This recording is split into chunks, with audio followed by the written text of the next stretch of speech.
ಸುಮಾರು 1100 ವರ್ಷಗಳ ಪೂರ್ವದಲ್ಲಿ ಮಾಡಿದ್ದರು.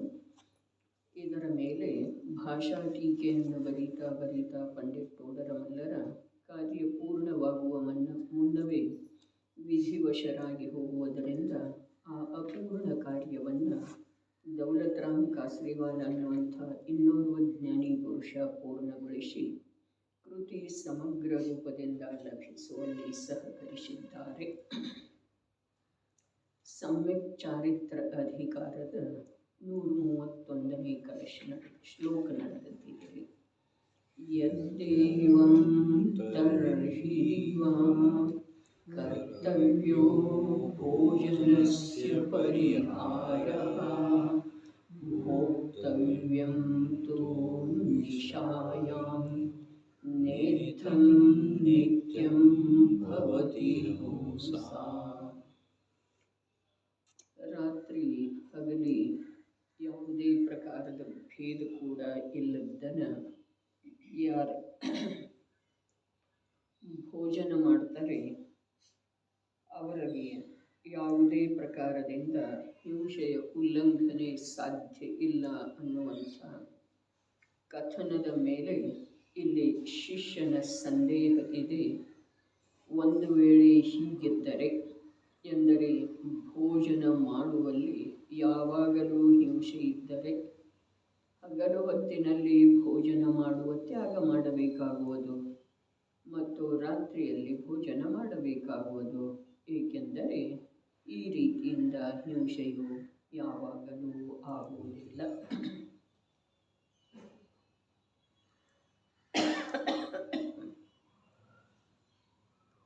ಪ್ರಶ್ನೆ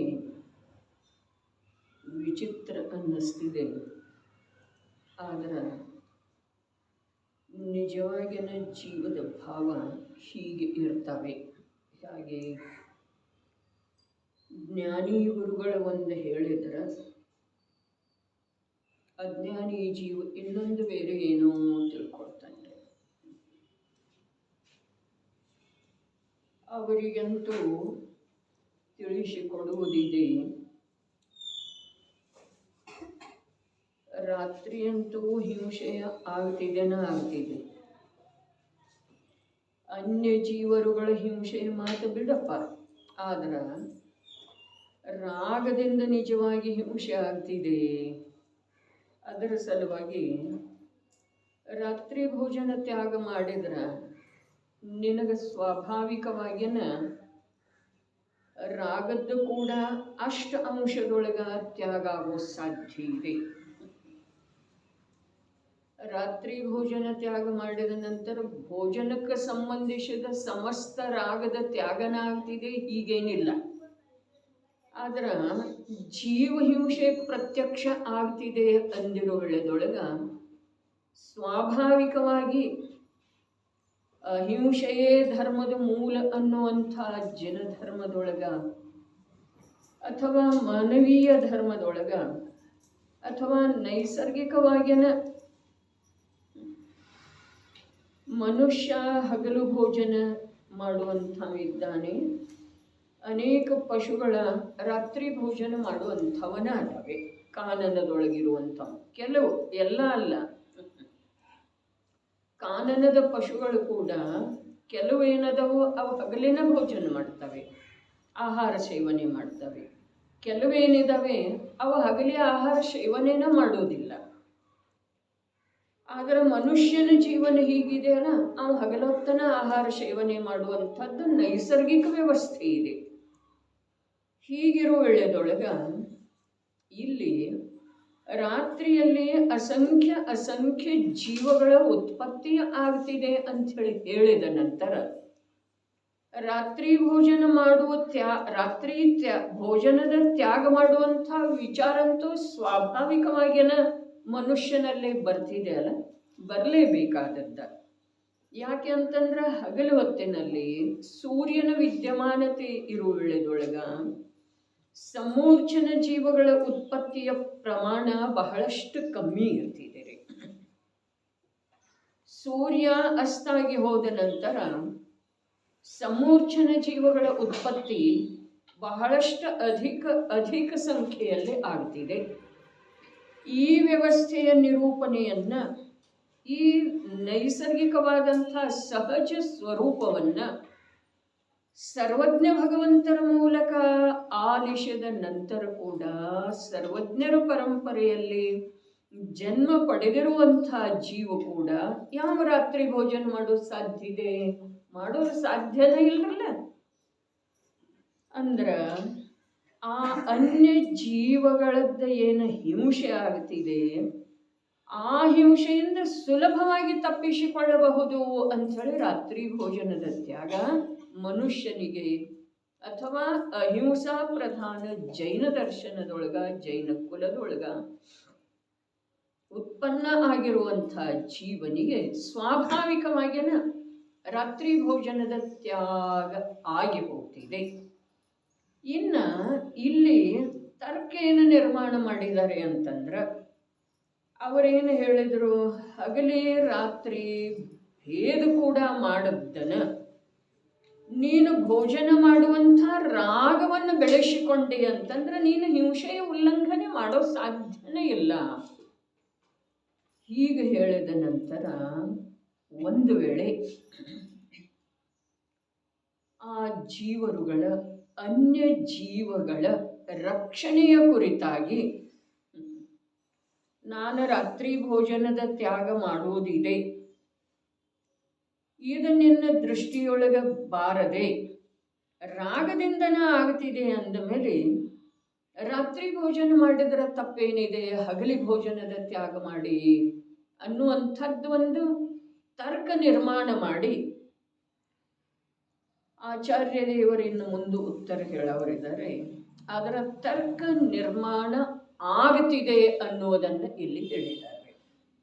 ಏನು ರಾಗದ ಕಾರಣದಿಂದನೇ ಆಗ್ತಿದೆಯಲ್ಲ, ಯಾಕಂದ್ರೆ ಮುಖ್ಯತೆ ಏನು ಹೇಳಿದ್ರು, ಜೀವನಿಗೆ ರಾಗದ ಅಧಿಕತೆಯಿಂದನ, ರಾತ್ರಿಯ ಹಗಲಿಯ ಭೇದ ಇಲ್ಲದ್ದನ, ರಾತ್ರಿ ಅಸಂಖ್ಯ ಜೀವಗಳ ಉತ್ಪನ್ನ, ಅನಂತ ಜೀವಗಳ ಉತ್ಪನ್ನ ಆಗ್ತವೆ ಅಂಥೇಳಿ ಹೇಳಿದ್ರೂ ಕೂಡ ರಾತ್ರಿ ಭೋಜನದ ತ್ಯಾಗ ಮಾಡದ್ದನ, ಯಾವ ರಾತ್ರಿ ಭೋಜನದ ಸಲುವಾಗಿ ರಾಗ ಇಟ್ಕೊಂಡಿದನೋ ಅವನಿಗೆ ಹಿಂಸೆಯ ನಿವಾರಣೆ ಎಂದೂ ಸಾಧ್ಯ ಇಲ್ಲ. ಇಷ್ಟು ವಿಷಯ ಹೇಳಿದ ನಂತರ ರಾಗದಿಂದನ ಹಿಂಸೆ ಆಗ್ತಿದೆ ಅಂದ ಮೇಲೆ ರಾತ್ರಿ ಭೋಜನದ ತ್ಯಾಗದ್ದನ್ನ ಆಗ್ರಹ ಯಾಕೆ ನೀವು ಮಾಡ್ತಾ ಇದ್ದೀರಿ? ಹಗಲಿ ಭೋಜನ ತ್ಯಾಗ ಮಾಡೋನು, ರಾಗಿರುವುದರಿಂದನ ರಾತ್ರಿ ಹಗಲಿ ಭೇದ ಇಲ್ಲದನ್ನ ಭೋಜನ ಮಾಡ್ತೀವಲ್ಲನ, ಹೀಗೆ ನಿಮ್ದು ಅಭಿಪ್ರಾಯ ಇತ್ತು, ಹೀಗೆ ವಾಸ್ತವಿಕತೆ ಇತ್ತು ಅಂತಂದ್ರೆ ಆ ರಾಗವನ್ನ ಕಮ್ಮಿ ಮಾಡುವ ಸಲುವಾಗಿ ಹಗಲಿ ಭೋಜನವನ್ನು ಬಿಡೋಣಲ್ಲ. ತಿಳಿತಾ ಇದೆ ಏನು ವಿಷಯ ರೀ? ಇಲ್ಲಿ ತರ್ಕ ಇಂಥದ್ದು ಇದೆ. ದ್ರವ್ಯ ಹಿಂಸೆ ಅಲ್ಲ, ನಿಜವಾಗಿ ಭಾವಹಿಂಸೆನ ಜೀವನಿಗೆ ಹಿಂಸೆ ಇದೆ. ಆ ಭಾವಹಿಂಸೆ ಒಂದು ರಾಗದಿಂದನ ಆಗ್ತಿದೆ. ಇದರದ ಸ್ಪಷ್ಟೀಕರಣ ನೀಡಿ ಇನ್ನ ರಾತ್ರಿ ವೇಳೆದೊಳಗ ಅನಂತ ಜೀವಗಳದ್ದ, ಸೂಕ್ಷ್ಮ ಜೀವಗಳದ್ದ ಉತ್ಪತ್ತಿ ಆಗುವಂತಹ ಸಮಯದೊಳಗೂ ಕೂಡ ನೀನು ಭೋಜನದ ತ್ಯಾಗ ಮಾಡ್ತಾ ಇಲ್ಲ ಅಂದ ಮೇಲೆ ನಿನಗೆ ರಾಗದ ಅರ್ಥಾತ್ ಹಿಂಸೆಯನ್ನ ತ್ಯಾಗ ಮಾಡುವಂಥ ಅವಕಾಶನ ಉಳಿಯೋದಿಲ್ಲ. ಈಗ ಆಚಾರ್ಯ ಭಗವಂತರ ಹೇಳಿದ ನಂತರ ಅಲ್ಲಿ ಮುಖ್ಯ ಏನಿದೆ? ದ್ರವ್ಯ ಹಿಂಸೆದ್ದಿದೆ, ಭಾವ ಹಿಂಸೆದ್ದಿದೆ. ರಾತ್ರಿ ಭೋಜನದೊಳಗ ರಾತ್ರಿ ಭೋಜನ ಮಾಡುವಂಥ ವ್ಯಕ್ತಿಯಲ್ಲಿ ಭಾವಹಿಂಸೆಯ ಅಧಿಕತೆ ಇದೆಯೋ ಅಥವಾ ದ್ರವ್ಯ ಹಿಂಸೆಯ ಮುಖ್ಯತೆ ಇದೆ? ಹಾಗಾದ್ರೆ ಭಾವಹಿಂಸೆನ ಭಾವದಿಂದನೇ ಹಿಂಸೆ ಆಗ್ತಿದೆ, ಅನ್ಯ ಜೀವಗಳ ಸಾಯುವುದರಿಂದೇನೆ ಹಿಂಸೆ ನಿನಗ ಆಗುವುದಿಲ್ಲ ಅನ್ನುವಂಥ ಮಾತನ್ನ ಆಧಾರವಾಗಿ ಇಟ್ಕೊಂಡೇ ಇವು ಹೇಳ್ತಾ ಇದ್ದಾನ್ರಿ. ಏನು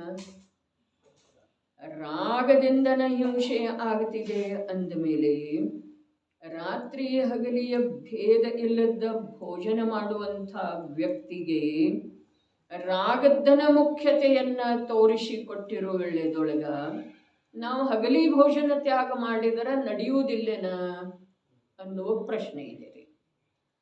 ರಾಗದಿಂದನ ಆಗ್ತಿದೆ ಅಲ್ಲ ಹಿಂಸೆ, ರಾಗನ ಬಿಡೋದಿದೆ ಅಂದಮೇಲೆ ಹಗಲಿ ಭೋಜನ ರಾತ್ರಿ ಭೋಜನದ ತ್ಯಾಗದ ನೀವು ಯಾಕೆ ಆಗ್ರಹ ಮಾಡ್ತಾ ಇದ್ದೀರಿ? ಇಷ್ಟು ಪ್ರಶ್ನೆ ಇದೆ ರೀ. ಪ್ರಶ್ನೆ ಲಕ್ಷ್ಯದೊಳಗೆ ಬಂತು ಅಂತಂದ್ರೆ ಮುಂದಿನ ಶ್ಲೋಕದಲ್ಲಿ ಏನು ಆಚಾರ್ಯ ಭಗವಂತರು ಉತ್ತರ ಹೇಳಬಹುದಾಗಿದೆ ಅದು ತಿಳಿಯೋದಿದೆ ರೀ. ಮುಂದಿನ ಶ್ಲೋಕದ ಅವಲೋಕನೆ ಈಗ ಮಾಡಬೇಕಾದ ಅವಶ್ಯಕತೆ ಇಲ್ಲ. ಪ್ರಶ್ನೆ ಏನಿದೆ ಅದು ಲಕ್ಷ್ಯದೊಳಗೆ ನಮ್ದು ಬರಬೇಕು. ನಾವು ಆಗ್ರಹ ಯಾವುದಕ್ಕೆ ಮಾಡ್ತಾ ಇದ್ದೇವೆ? ನೀವು ರಾಗದಿಂದನ ಹಿಂಸೆ ಆಗ್ತಾ ಇದೆ ಅಂಥೇಳಿ ಹೇಳಿದ್ರೇನಿಲ್ಲ. ರಾತ್ರಿ ಮತ್ತು ಹಗಲಿಯ ಭೇದ ಎಲ್ಲದನ್ನ ಭೋಜನ ಮಾಡುವುದಕ್ಕೆ ಕಾರಣ ರಾಗನ ಇದೆ. ಇದನ್ನ ತಾವೇ ಹೇಳ್ತಾ ಇದ್ದೀರಿ ಅಂದ ಮೇಲೆ ರಾತ್ರಿ ಭೋಜನ ತ್ಯಾಗದ ಮಾತನ್ನ ಯಾಕೆ ಹೇಳ್ತಾ ಇದ್ದೀರಿ?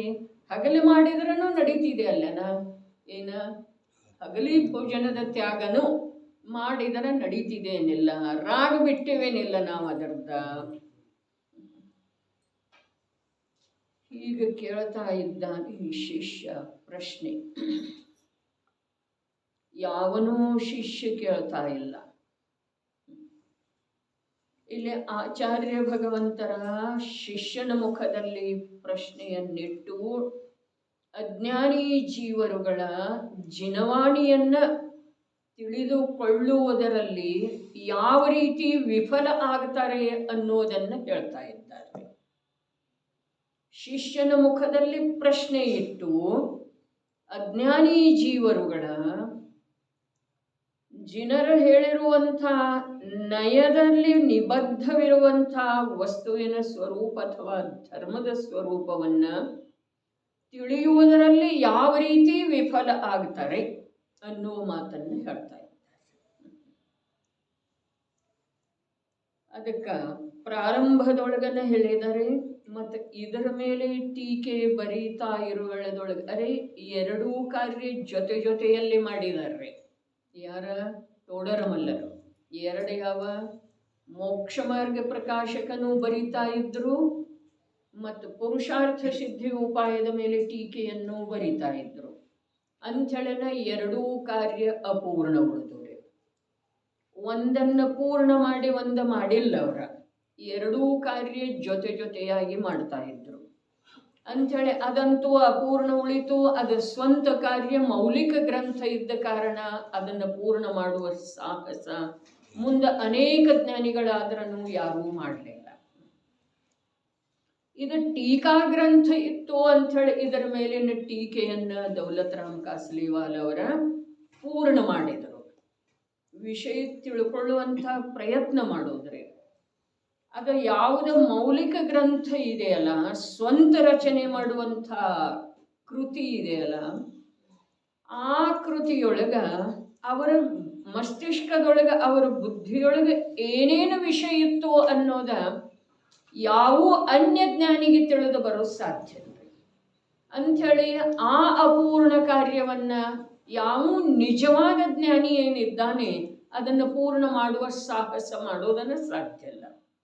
ಇದಂತೂ ಗಾಥೆಗಳಿರ್ತವೆ, ಶ್ಲೋಕಗಳಿರ್ತವೆ, ಇದರ ಮೇಲೆ ವ್ಯಾಖ್ಯಾನ ಬರೆಯುತ್ತಿರ್ತಿದ್ದಾರೆ. ಇದರೊಳಗೆ ಸ್ವಂತದ್ದೇನು ಇರುವುದಿಲ್ಲ. ಸ್ವಂತದ್ದಂತೂ ಇರ್ತಿದೆ, ಆದರೆ ಲೇಖಕರ ಹೃದಯದೊಳಗೆ ಮಸ್ತಿಷ್ಕದೊಳಗೆ ಬುದ್ಧಿಯೊಳಗೆ ಏನು ವಿಷಯ ಇದೆ ಅನ್ನೋದನ್ನು ತಿಳ್ಕೊಳ್ಳುವ ಸಲುವಾಗಿ ಇಲ್ಲಿ ಯಾವ ಅವಕಾಶನೂ ಇರುವುದಿಲ್ಲ. ಇಲ್ಲಿ ಅವರು ಬರೆದದ್ದು ಶ್ಲೋಕ ಇರ್ತವೆ, ಆ ಶ್ಲೋಕದ ಮೇಲೆ ವಿಶ್ಲೇಷಣೆ ಅಥವಾ ವಿಸ್ತೃತ ಅರ್ಥ ಬರೆಯೋದಿರ್ತಿದೆ. ಇದನ್ನ ಯಾರು ಬೇಕಾದವರು ಮಾಡಬಹುದು. ಒಬ್ಬರು ಮಾಡಿದ ನಂತರ ಮತ್ತೊಬ್ಬರನ್ನು ಮಾಡಬಹುದು. ಒಂದು ಗ್ರಂಥದ ಮೇಲೆ ಅನೇಕ ಜ್ಞಾನಿಗಳ ಟೀಕಾ ಬರೀಬಹುದು. ಆದರೆ ಯಾವ ಗ್ರಂಥ ಓರ್ವ ಲೇಖಕ ಅಪೂರ್ಣ ಬಿಟ್ಟಿದ್ದ ಅಂತಂದ್ರೆ ಅದನ್ನು ಪೂರ್ಣ ಮಾಡುವಂತಹ ಕಾರ್ಯ ಯಾವ ಜ್ಞಾನಿಗಳು ಮಾಡುವುದಿಲ್ಲ. ಇಲ್ಲಿ ನಮ್ಗೆ ಹೇಳುವ ಮಾತು ಇಷ್ಟ ಇದೆ. ತೋಡರಮಲ್ಲರ ಎರಡೂ ಕಾರ್ಯಗಳನ್ನು ಜೊತೆ ಜೊತೆಯಾಗಿ ಮಾಡ್ತಾ ಇದ್ರು. ಈ ಕಾರ್ಯನೂ ಉಳಿತು, ಆ ಕಾರ್ಯನೂ ಉಳಿತು, ಪೂರ್ಣ ಆಗಲಿಲ್ಲ. ಆ ಕಾರ್ಯವನ್ನು ಯಾರೂ ಪೂರ್ಣ ಮಾಡಲಿಲ್ಲ, ಈ ಕಾರ್ಯವನ್ನು ಇನ್ನೊಬ್ಬ ಜ್ಞಾನಿ ಪುರುಷ ಪೂರ್ಣ ಮಾಡಿದ.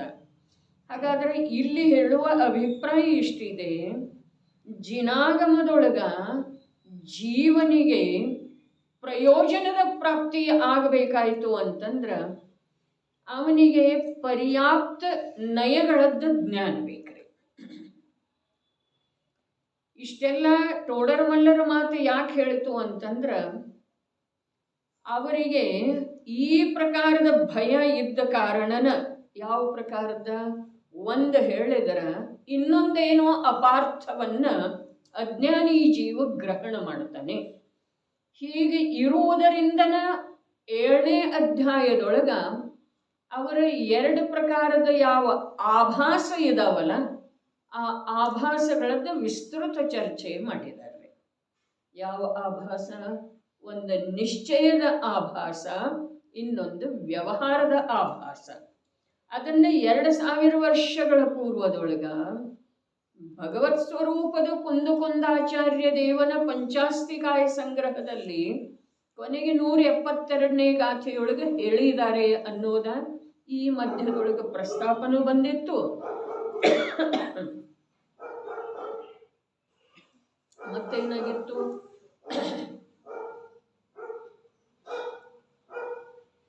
172ನೇ ಗಾಥೆಯಿಂದ ತಕ್ಕ ಮಟ್ಟಿಗೆ ವಿಶೇಷ ರೂಪದಿಂದ ಚರ್ಚೆನೂ ಆಗಿತ್ತು. ಎಲ್ಲಿ?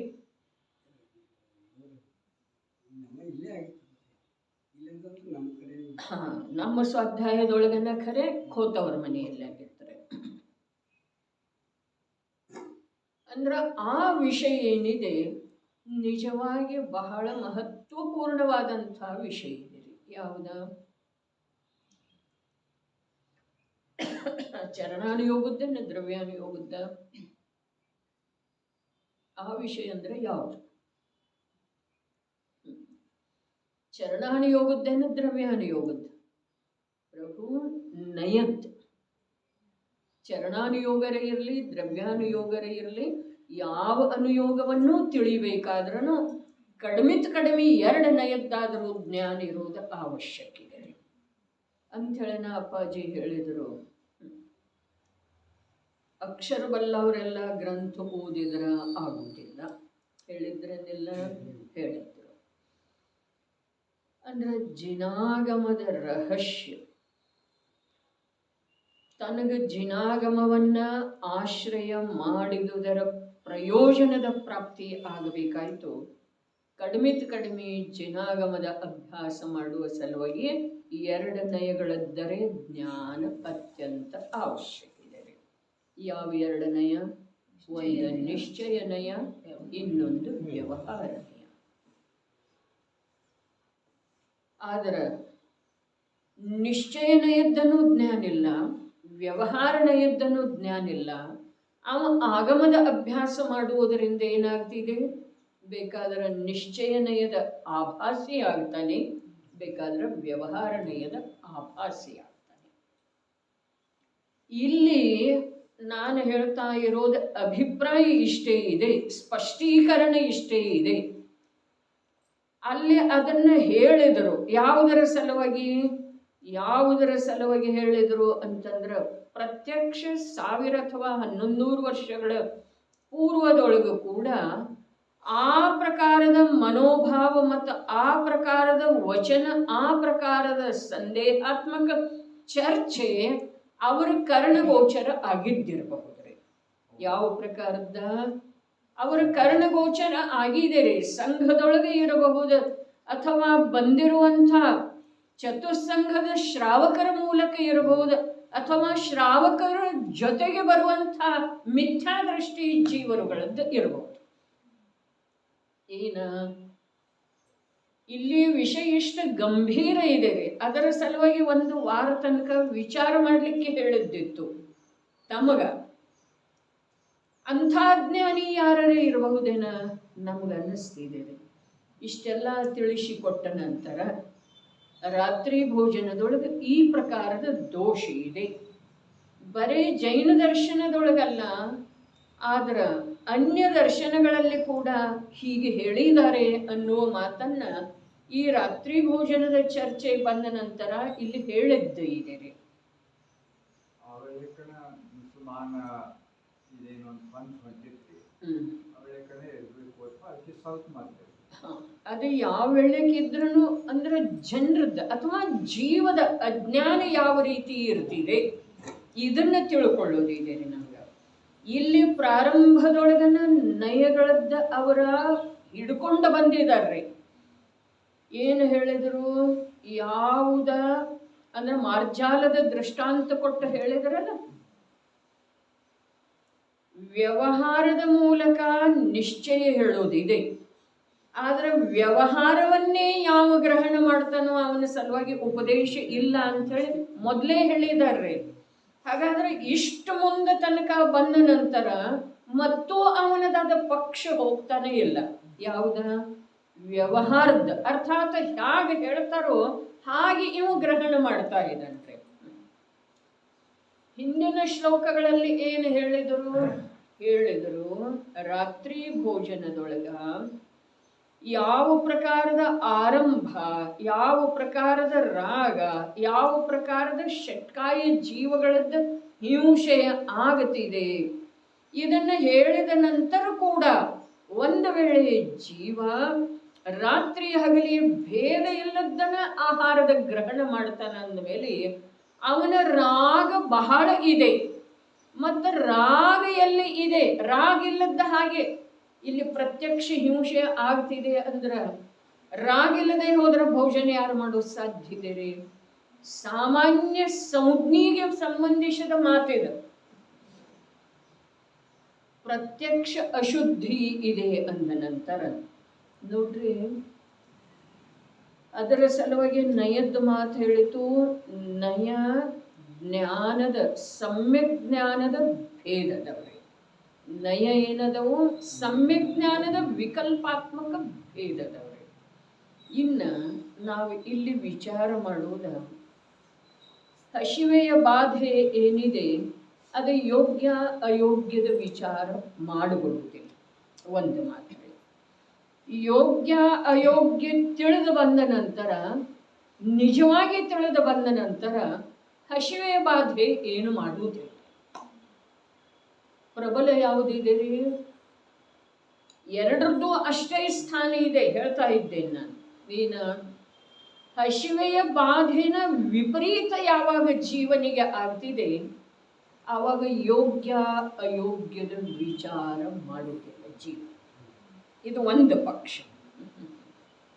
ಎರಡನೇ ಪಕ್ಷ ಇದೆ, ಯೋಗ್ಯ ಅಯೋಗ್ಯದ ನಿರ್ಣಯ ಅವನಿಗೆ ಆಗಿ ಹೋಗಿದೆ, ಅವನಿಗೆ ಹಸಿವೆಯ ಬಾಧೆ ಅಯೋಗ್ಯದ ಕಡೆಗೆ ಹೋಗಕೊಡೋದನ್ನ ಇಲ್ರಿ. ಅದಕ್ಕೆ ಇದು ಬಂದು ಹೋಗಿದೆ. ಏನ? ಸೂಕ್ಷ್ಮ ಭಗವದ್ ಧರ್ಮ. ಇಲ್ಲಿ 131ನೇ ಶ್ಲೋಕಕ್ಕೆ ಬರೋ ತನಕ ಎಷ್ಟೊಂದು ವಿಷಯಗಳು ಬಂದು ಹೋಗಿದ್ದಾವೆ. ಹಾಗಾದ್ರೆ 130ನೇ ಶ್ಲೋಕದೊಳಗೆ ವಿಷಯ ಏನು ಬಂತು? ಅನೇಕ ಶ್ಲೋಕಗಳಲ್ಲಿ ಬಂದದ್ದಿದೆ. ರಾತ್ರಿ ಭೋಜನದೊಳಗೆ ಯಾವ ಹಿಂಸೆ ಆಗ್ತಿದೆ? ದ್ರವ್ಯ ಹಿಂಸೆನೂ ಆಗ್ತಿದೆ, ಭಾವಹಿಂಸೆನೂ ಆಗ್ತಿದೆ. ಭಾವಹಿಂಸೆ ಏನಾಗ್ತಿದೆ? ರಾಗದ ತೀವ್ರತೆ. ರಾಗದ ತೀವ್ರತೆ. 1 ಗಂಟೆ ಬಿಟ್ಟು ಮಾಡ್ತೇನೆ ನಾ ಊಟ, 1 ಗಂಟೆ ಬಿಟ್ಟನ ಮಾಡೋದು. ಸೂರ್ಯಾಸ್ತ ಆಗಿ ಹೋದ ನಂತರ. ಯಾಕೆ? ರಾಗದ ತೀವ್ರತೆ ಇರುವುದರಿಂದ. ಅಲ್ಲೇನು ರಾಗಿದೆ ಹೇಳ್ರಿ? 1 ಗಂಟೆ ಕಳೆದ ನಂತರ ಮಾಡ್ತೇನೆ ಅಂತ ಹೇಳೋದು. ಸೂರ್ಯಾಸ್ತ ಆದ ಮೇಲೆ 1 ಗಂಟೆ ಇಲ್ಲ, ನಂದು 8 ಗಂಟೆದನ ಟೈಮಿಂಗ್ ಇದೆ. ಎಲ್ಲೋ ಧರ್ಮಾತ್ಮನ ಮನೆಗೆ ಅವನು ಹೋದ ನಂತರ ನಡೀರಿ ಅಂಥೇಳಿ 6 ಗಂಟೆಗೆ ಊಟಕ್ಕೆ ಎಬ್ಸಿದರೆ, ಇಲ್ಲ ನನಗೆ ಸರಿ ಹೋಗುವುದಿಲ್ಲ, ನನಗೆ 8 ಗಂಟೆದನ ಟೈಮಿಂಗ್ ಇದೆ. ಅದರೊಳಗೆ ರಾಗ ಏನಿದೆ? ನಮಗೆ ಅನ್ನಿಸ್ತಿದೆ. ಏನು ರಾಗ ಇದೆ ಹೇಳ್ರಿ? ಬೇಕಾದ್ರೆ ಅನ್ನಿಸದಿದ್ರೆ ಹೇಳ್ರಿ. ರಾಗ ಏನಿದೆ ಅದರಲ್ಲಿ?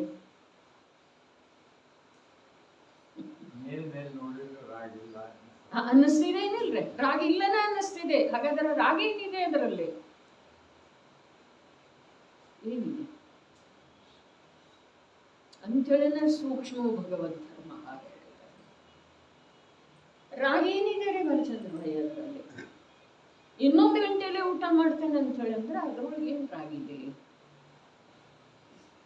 ರಾಗನ ಹಿಂಸೆ ಇದೆ ಅಂತ ಹೇಳಿ ಹೇಳಿದ್ರು. ಹಾಗಾದ್ರೆ ಅದ್ರೊಳಗೆ ಏನ್ ರಾಗಿದೆ? ಊಟ ಮಾಡ್ತೇನೆ ಅನ್ನೋದೇ ರಾಗ.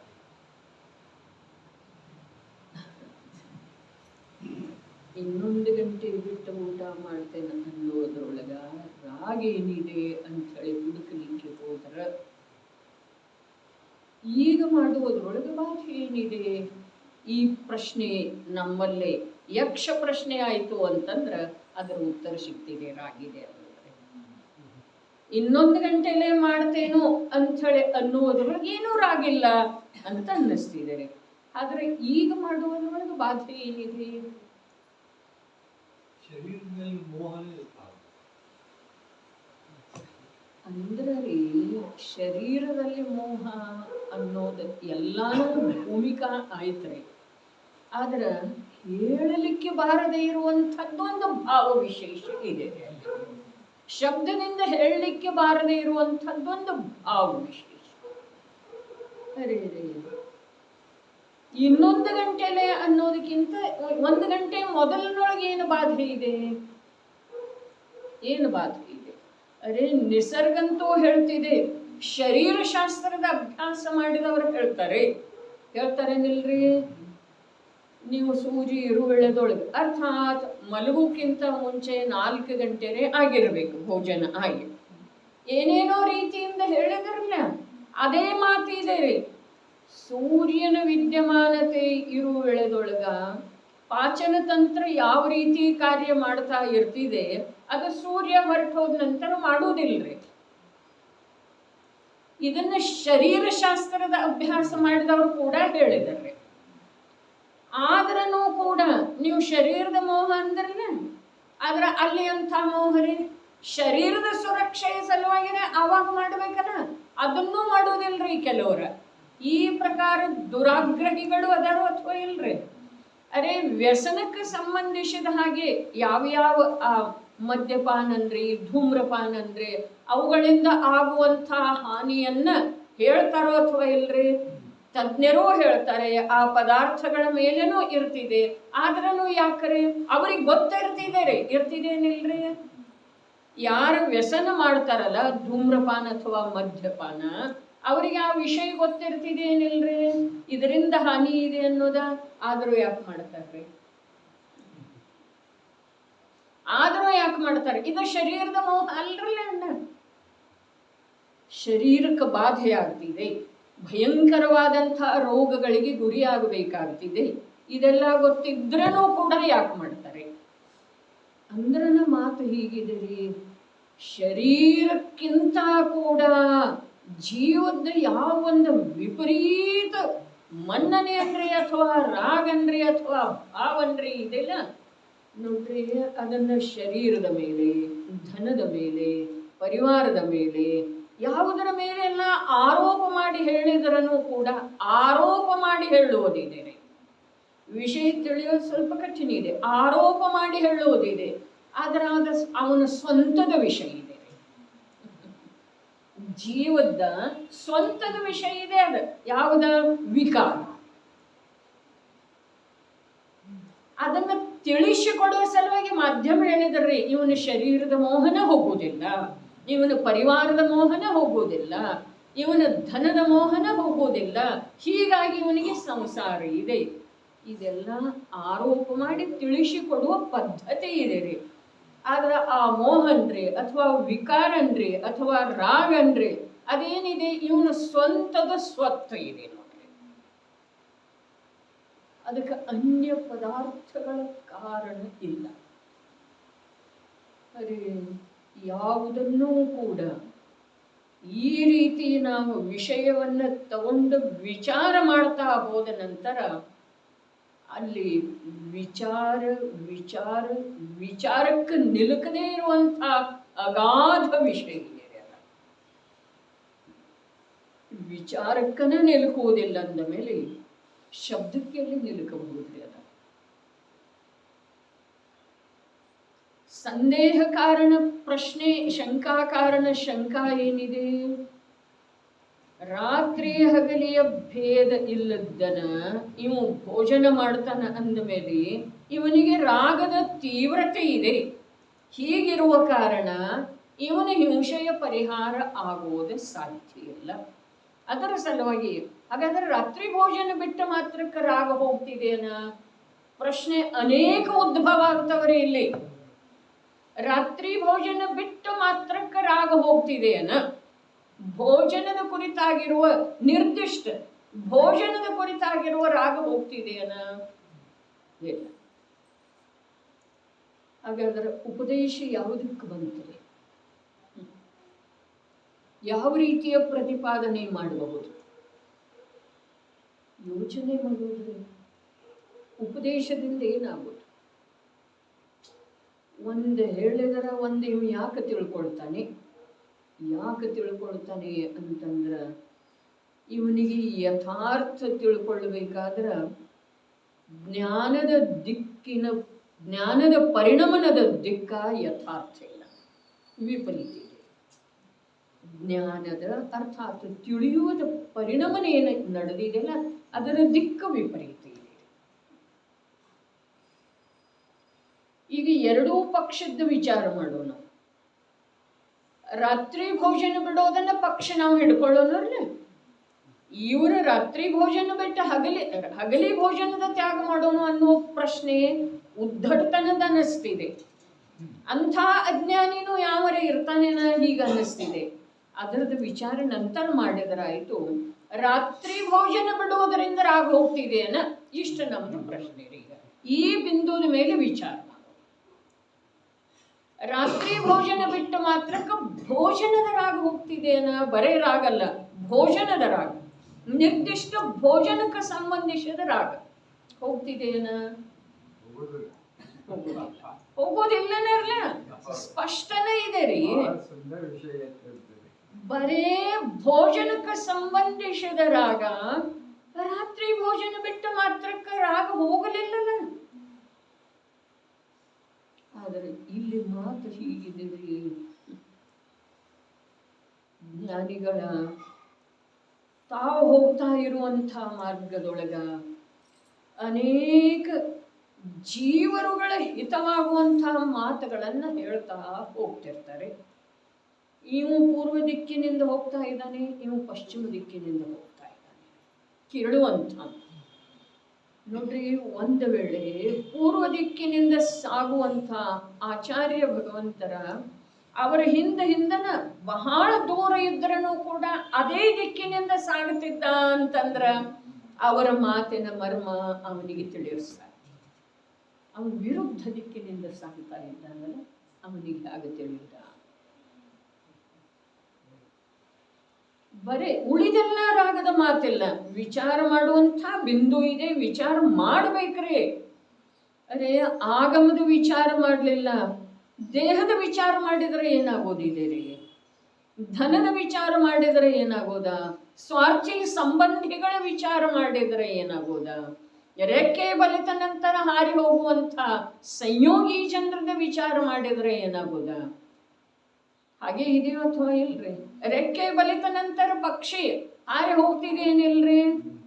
ಅದೇ ಪ್ರಕಾರ ನಮ್ಮೂ ಕೂಡ ಸಂಯೋಗ ಅದಾವೆ. ಅದರದ ವಿಚಾರ ಮಾಡುವುದರಿಂದ ಆಗೋದಿಲ್ಲ. ವಿಚಾರಣೆ ಮಾಡೋದಿತ್ತು ಅಂತಂದ್ರೆ ಆಗಮದಲ್ಲಿ ಹೇಳಿರುವಂಥ ವಿಷಯಗಳದ್ದು ವಿಚಾರ. ಬೆಳಕಿನಾಗ ಆಹಾರ ಮಾಡೋದ್ರ ರಾತ್ರಿ ಬಲ್ಬ್ದಾಗ ಲೈಟ್ದಾಗ ಮಾಡ್ತಲ್ಲ, ಅದಂತೂ ಅಂತಾರ್ರಿ.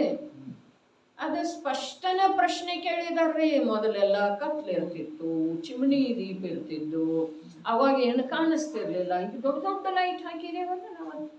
ಅದರ ಬಗ್ಗೆ ಚರ್ಚೆ ಆಗಿದೆ ರೀ ಈಗ 2 ವಾರದ ಹಿಂದೆ. ಅದೇ ಲೈಟ್ ಉರ್ಸೋದ್ರೊಳಗೆ ಯಾವ ಹಿಂಸೆ ಇದೆ ಅನ್ನೋದು ಗೊತ್ತಬೇಕಲ್ಲ ನಿನಗ. ದೀವಿಗೆ ಹೋದ ವಾರ ಚರ್ಚೆ ಏನು ಮಾಡಿದ್ದಿತ್ತು? ದೀವಿಗೆ, ಚಿಕ್ಕದಾದಂಥ ದೀವಿಗೆಯನ್ನು ಇಟ್ಕೊಂಡ ತತ್ವ ಚರ್ಚೆ. ಅದೇ ಅದಕ್ಕೆ ಹೇಳಿತು, ಪೂರ್ವ ದಿಕ್ಕಿನಿಂದ ಆಚಾರ್ಯ ಭಗವಂತರ ಸಾಗ್ತಾ ಸಾಗ್ತಾ ಸಾಗ್ತಾ ಹೋಗ್ತಾ ಇದ್ದಾರೆ. ಬಹಳ ಹಿಂದೆ ಇದ್ರೂ ಕೂಡ ಅದೇ ಕಡೆ ಮುಖ ಇತ್ತು ಅಂದ್ರನ ಜೀವನಿಗೆ ತಿಳಿಯೋದಿದೆ ಇಲ್ಲಂದ್ರೆ ಇಲ್ಲ. ಆಚಾರ್ಯ ಭಗವಂತರ ಹೋಗ್ತಾ ಇರೋದು ಪಂಚಮಗತಿಯ ಕಡೆಗೆ. ಇನ್ನು ಪೂರ್ವದಿಕ್ಕ ಬಿಡ್ರಿ, ಪಂಚಮಗತಿಯ ಕಡೆಗೆ. ನಾವು ಹೋಗ್ತಾ ಇರೋದು 4 ಗತಿಗಳ ಒಳಗಿಂದ ಯಾವುದೋ ಒಂದು ಗತಿ ರೀ. ನಾವು ನರಕ ನಿಗೋದ ಯಾಕೆ ಅನ್ನೋದ್ರಿ? ಯಾವುದೋ ಒಂದು ಗತಿ. ಅರೆ ದೇವಗತಿಯ ಕಡೆ ಬರ್ತಿದ್ದೇವಂದ್ರಲ್ಲ, ಪುಣ್ಯದ ರುಚಿ. ಹಾಗಾದ್ರೆ ಸಂಸಾರ ಮಾರ್ಗ ಮತ್ತು ಮೋಕ್ಷ ಮಾರ್ಗ ಇವು 2 ತಗೊಂಡ್ರ ಮೋಕ್ಷ ಮಾರ್ಗದಲ್ಲಿ ಸಾಗ್ತಾ ಇರುವಂಥ ಆಚಾರ್ಯ ಭಗವಂತರ ಸ್ವಾಭಾವಿಕವಾಗಿ ವಚನ ಯೋಗ ಆಗಿ ಇರುವುದರಿಂದ ಅನೇಕ ರೀತಿಯಿಂದ ಜೀವರುಗಳಿಗೆ ಹಿಂದೆ ಬರುವಂಥ ಜೀವರುಗಳಿಗೆ ಲಾಭ ಆಗುವಂಥ ಮಾತು ಹೇಳ್ತಾ ಹೋಗ್ತಾರೆ. ಆದರೆ ಯಾರು ಹಿಂದೆ ಬರ್ತಾ ಇಲ್ಲ ಅವರಿಗೆ ಹೇಗೆ ಲಾಭ ಆಗೋದ್ರಿ? ಆಗುವುದನೇ ಇಲ್ಲ.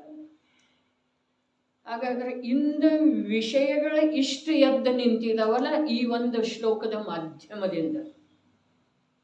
ಮೊದಲನೇದಂತೂ ಜಿನಾಗಮದೊಳಗೆ ಪ್ರವೇಶ ಮಾಡಬೇಕಾದ್ರ, ಜಿನಾಗಮದ ಅಭ್ಯಾಸದಿಂದ ಲಾಭ ಆಗಬೇಕಾದ್ರ ನಮಗೆ ಕಡಿಮೆ 2 ನಯದ ಜ್ಞಾನ ಬೇಕ್ರಿ.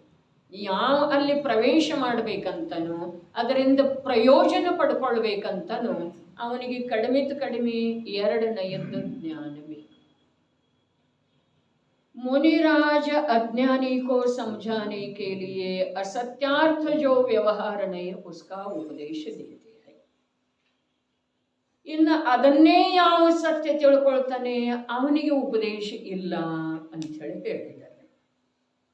ಜಿನವಾಣಿ ಹೇಗಿದೆ ಅಂತಂದ್ರ ಅತ್ಯಂತ ಅತ್ಯಂತ ಅತ್ಯಂತ ದುರಾಸದ ಇದೆ ರೀ, ದುರಾಸದ ಇದೆ. ಅದರ ಪ್ರಾಪ್ತಿ ಯಾವನೋ ಓರ್ವ ಜೀವನಿಗೆ ಆಗೋ ಸಾಧ್ಯ ಇದೆ. ಇಂದು ಲಕ್ಷ ಸಂಖ್ಯೆಯಲ್ಲಿ ಗ್ರಂಥ ಪ್ರಕಾಶಿತ ಆಗ್ತಾ ಇದ್ದಾವೆ. ಲಕ್ಷ ಸಂಖ್ಯೆಯಿಂದ ಜೀವರುಗಳ ಸ್ವಾಧ್ಯಾಯ ಮಾಡ್ತಾ ಇದ್ದಾರೆ ಅನ್ನುವುದು ಧ್ವನಿ ಕೇಳಿ ಬರ್ತಾ ಇದೆ. ಆದರೆ ಇಂದಿಗೆ 1000 ಅಥವಾ 1100 ವರ್ಷಗಳ ಪೂರ್ವದೊಳಗ ಈ ಮಾತ ಅವರಿಗೆ ಕರ್ಣಗೋಚರ ಆಗಿದೆ ಅಂಥೇಳಿನ ಅವರ ಅಲ್ಲಿ ಮೋಕ್ಷ ಮಾರ್ಗ ಪ್ರಕಾಶಕದೊಳಗೆ ನಿಶ್ಚಯ ನಯದ ಆಭಾಸ್, ವ್ಯವಹಾರ ನಯದ ಆಭಾಸ್ ಇದು ಹೇಳಿದರು. ಮತ್ತು ಇಲ್ಲೇನು ಹೇಳಿದರು? ಈ ಪ್ರಕಾರ ಸಂದೇಹ ಕಾರಣ ಸಂದೇಹ ಇದೆ ಅಂಥೇಳಿ ಹೇಳಿದರು. ಈ ಸಂದೇಹಕ್ಕೆ ಕಾರಣೇನ ಆ ಆಭಾಸ ತಿಳಿತಾ ಇದೆ. ಈ ಸಂದೇಹಕ್ಕೆ ಕಾರಣ ಆ ಆಭಾಸ ಇದೆ. ಈ ಯಥಾರ್ಥ ತಿಳಿಯದೇ ಇರೋದು. ಅರೆ ಪ್ರತಿಯೊಂದು ದ್ರವ್ಯ ಅದು ಪರಮಾಣು ಇರಲಿ, ಬೇಕಾದ್ರೆ ಅರೂಪಿ ಜೀವ ಇರಲಿ, ಅದು ತನ್ನ ಸಾಮರ್ಥ್ಯದಿಂದ ತಾನು ಇದೆ, ತನ್ನ ಸ್ವಭಾವದ ಅನುಸಾರ ಅದು ಪರಿಣಮನ ಮಾಡ್ತಾ ಇದೆ. ಇದು ಒಂದು ಮಾತು. ಆದ್ರೆ ಆ ಪರಿಣಮನದಲ್ಲಿ ಪರಸ್ಪರ ಪರಮಾಣು ಮತ್ತು ಜೀವ ಅಥವಾ ಪುದ್ಗಲ ಮತ್ತು ಜೀವ ಪರಸ್ಪರದಲ್ಲಿ ಏನಿದೆ? ನಿಮಿತ್ತ ನೈಮಿತ್ತಿಕತೆ ಇದೆ. ಇದನ್ನು ಹೇಳುವ ಅವಶ್ಯಕತೆ ಇದನ್ನು ಹೇಳುವ ಅವಶ್ಯಕತೆ ಬಹಳ ಇದೆ. ಏನು ಹೇಳಿತು? ಜೀವ ಮತ್ತು ಪುದ್ಗಲ ಇವು 2 ಹೇಗದವು? ತಮ್ಮ ತಮ್ಮ ಸಾಮರ್ಥ್ಯದಿಂದ ವಿಶ್ವದೊಳಗೆ ವಿದ್ಯಮಾನ ಇದಾವೆ. ಒಂದು ಮಾತು. 2ನೇದೇನ? ತಮ್ಮ ತಮ್ಮ ಸ್ವಭಾವದ ಅನುಸಾರ ಪರಿಣಮನ ಮಾಡ್ತಾ ಇದ್ದಾರೆ. ಯಾವ ಸ್ವಭಾವ? ಯಾವ ಸ್ವಭಾವ? ತ್ರಿಕಾಲಿ ಸ್ವಭಾವ ಏನು ವರ್ತಮಾನದ ಸ್ವಭಾವ? ತ್ರಿಕಾಲಿ ಸ್ವಭಾವದೊಳಗನ ವರ್ತಮಾನ ಇದ್ದಾರೆ. ವರ್ತಮಾನವನ್ನು ಬಿಟ್ಟರೆ ತ್ರಿಕಾಲಿಯಲ್ಲಿ ಉಳಿತಿದ್ದಾರೆ. ಪ್ರತಿ ಸಮಯಕ್ಕೆ ಅವು ತಮ್ಮ ಸ್ವಭಾವದ ಅನುಸಾರ ಪರಿಣಮನ ಮಾಡ್ತಾ ಇದ್ದಾವೆ. ಆದ್ರೂ ಬಂತಲ್ಲ, ಆದ್ರೂ ಏನ? ಪರಸ್ಪರ ನಿಮಿತ್ತ ನೈಮಿತ್ತಿಕ ಸಂಬಂಧ ಇದೆ. ಯಾವುದರೊಳಗ? ಅವುಗಳ ಪರಿಣಮನದೊಳಗ, ಇರುವಿಕೆಯೊಳಗಲ್ಲ, ಪರಿಣಮನದೊಳಗ. ಈ ಮೂಲ ಸತ್ವ ಯಾವ ಜೀವದ ಲಕ್ಷ್ಯದೊಳಗೆ ಬಂದಿದೆಯೋ ಆ ಜೀವ ಇಲ್ಲಿ ರಾತ್ರಿ ಭೋಜನದಿಂದ ಅಸಂಖ್ಯ ಜೀವಗಳದ್ದ ಹಿಂಸೆ, ಅನಿವಾರ್ಯವಾಗಿ ಆಗೇ ಆಗ್ತಿದೆ ಅನ್ನುವುದನ್ನು ನಿಜವಾಗಿ ತಿಳಿಯೋದನ್ನು ಸಾಧ್ಯ ಇದೆ. ಅವನಿಗೆ ರಾತ್ರಿ ಭೋಜನದ ವಿಕಲ್ಪ ಕೂಡ ಬರೋದು ಸಾಧ್ಯ ಇಲ್ಲ. ಇಲ್ಲೇನಾಯ್ತ್ರಿ? ಇಲ್ಲಿ ರಾಗದ ನಾಶ ಆಯ್ತು. ರಾಗ ಬಿಟ್ಟು ಹೋಯ್ತೋ ಅಥವಾ ಇಲ್ರಿ? ರಾತ್ರಿ ಭೋಜನದ ಅಷ್ಟ ಹೇಳ್ತಾ ಇದ್ದೇನೆ. ಭೋಜನ ಮಾತ್ರದ್ದಲ್ಲ, ರಾತ್ರಿ ಭೋಜನದ ರಾಗ ಬಿಟ್ಟು ಹೋಯ್ತೇನಿಲ್ಲ? ಹೋಯ್ತು. ಯಾವ ಕಾರಣದಿಂದ ಬಿಟ್ಟು ಹೋಯ್ತು ಹೇಳ್ರಿ?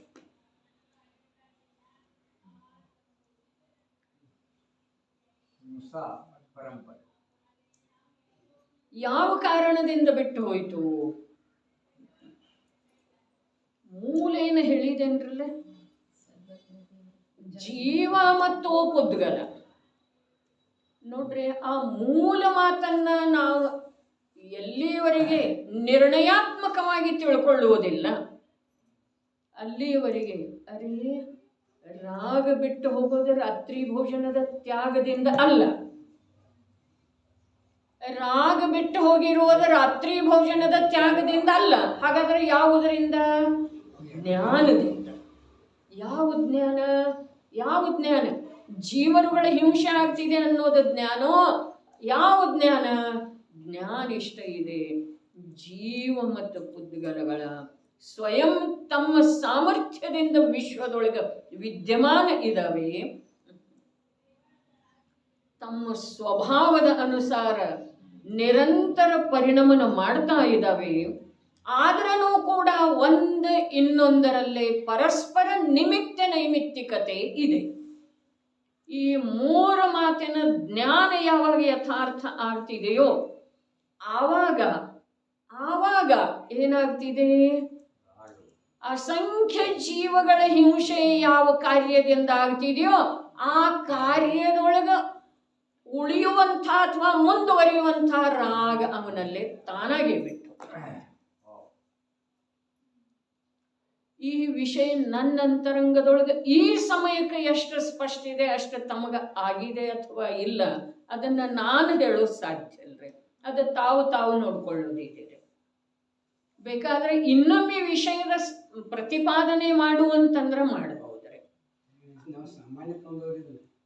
ಸಾಮಾನ್ಯ ಅದಕ್ಕೆ ಹೇಳ್ತು ನೋಡ್ರಿ, ಮಾತು ಎರಡದು. ಬರೇ ರಾತ್ರಿ ಭೋಜನ ಬಿಟ್ಟ ಮಾತ್ರಕ್ಕ ಭೋಜನದ ರಾಗ ಹೋಗೋದಿಲ್ಲ. ಅರೇ ಹೋಗೋದಿಲ್ಲ ಅಂಥೇಳನ ನೀವು ರಾಗನ ಬಿಡೋದು ಮುಖ್ಯ ಇದೆ ಅಲ್ಲೇನ. ರಾಗ ಬಿಡೋ ಸಲುವಾಗಿನ ನಮಗೆ ರಾತ್ರಿ ಭೋಜನ ತ್ಯಾಗದ ಮಾತು ಹೇಳ್ತಾ ಇದ್ದೀರಿ ಅಲ್ಲೇನ. ಹಾಗಾದ್ರೆ ನಾವು ರಾಗ ಬಿಡೋ ಸಲುವಾಗಿ ಹಗಲಿನ ಭೋಜನ ತ್ಯಾಗ ಮಾಡ್ತೇವಲ್ಲ. ಅರೇ ಇದು ಎಷ್ಟು ವಿಪರೀತ ಅನ್ನಿಸ್ತಿದೆಯಲ್ಲ ಮಧುಕರಣ್ಣ, ಇದು ಮಾತು ಎಷ್ಟು ವಿಪರೀತ ಅನ್ನಿಸ್ತಿದೆಯಲ್ಲ. ಅದರ ಅನಂತ ಗುಣಿತ ವಿಪರೀತತೆ ನಮ್ಮ ಅಭಿಪ್ರಾಯದೊಳಗ ಧರ್ಮಕ್ಕೆ ಸಂಬಂಧಿಸಿದ ಹಾಗೆ ಇದೆ ರೀ. ತಾವು ವಿಚಾರ ಮಾಡಿ ನಂಬಬಹುದು. ಅದರ ಬಗ್ಗೆ ಸ್ವಲ್ಪ ತಲೆ ಕೆಡಿಸ್ಕೊಳ್ಳುವಂತಹ ಭಾವ ಇತ್ತು ಅಂತಂದ್ರೆ ತಲೆ ಕೆಡಿಸ್ಕೋಬೇಕ್ರಿ. ಇಲ್ಲ ಅಂತಂದ್ರೆ ತಿಳಿದು ಬರುದಿಲ್ರಿ. ಯಾವುದೋ ಒಂದು ವಸ್ತು ಸಿಗಲಿಲ್ಲ ಅಂದ್ರೆ ತಲೆ ಕೆಟ್ಟು ಹೋಗ್ತಿದೇನಿಲ್ರಿ. ಯಾವುದ್ರೊಳಗನು ಲಕ್ಷ್ಯ ಹತ್ತೋದಿಲ್ಲ, ಆಗ್ತಿದೇನಿಲ್ಲ. ಹಾಗಾದ್ರೆ ಇದು ಅನಾದಿ ಕಾಲೀನ ಕಳೆದು ಹೋಗಿರುವಂತಹ ನಿಜ ತತ್ವದ ಜ್ಞಾನದ ಬಗ್ಗೆ ತಲೆ ಕೆಡಿಸ್ಕೊಳ್ಳೋದು ಬೇಕಿಲ್ಲಂದ್ರಿ.